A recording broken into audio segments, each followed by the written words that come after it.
तर sir LASIK कोण करू शकतो? लेसिक जेव्हा प्रोसिजर करतो आम्ही तेव्हा 18 वर्षाचे मुलं किंवा मुली ज्यांचं वय 18 कंप्लीट झालंय आणि 40 पेक्षा कमी आहेत अशा सर्व लोकांचं लेझरने आपण चष्म्याचा नंबर काढून टाकू शकतो आणि तो सुद्धा कायमस्वरूपी.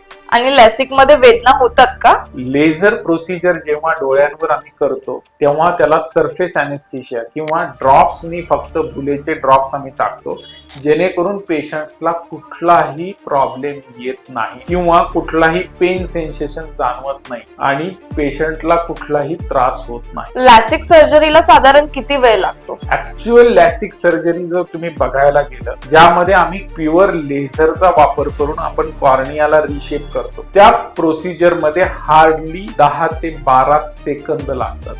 टोटल प्रोसिजर बोललात तर पेशंटला कम्फर्टेबल करण्यासाठीच आमचे 5 मिनिटं जातात पण जर लेझर प्रोसिजर ऍक्च्युअल विचार केला तर ती हार्डली 10 ते 12 सेकंद एवढाच लेझर टायमिंग असतो आणि ज्यामधून कायमचा पेशंटचा चष्म्यापासून मुक्ती होते. आणि ही सर्जरी कायमस्वरूपी असते? हो, जेव्हा आता नवीन टेक्नॉलॉजीज खूप बाजारात आल्यात आणि इतक्या टेक्नॉलॉजीचा वापर करून कॉर्नियाला एवढ्या फायनेस्ट लेवलला रिशेप केल्या जातं त्यामुळे पेशंटला कुठल्याही प्रकारचा नंबर फ्युचर मध्ये युजली येत नाही आणि पेशंट हा कायमस्वरूपी चष्म्यापासून मुक्त होतो. लॅसिक नंतर मोबाईल वापरू शकतो का? लेसिक नंतर किंवा कुठल्याही कॉर्नियल लेझर प्रोसिजर नंतर व्हेरी नेक्स्ट डे पासून patients comfortably mobile, TV, laptop सगळे काही त्यांचे काम करू शकतात. हार्डली ही प्रोसिजर 10 ते 12 सेकंदाची आहे आणि पेशंटला कायमस्वरूपी चष्म्यापासून मुक्ती मिळते.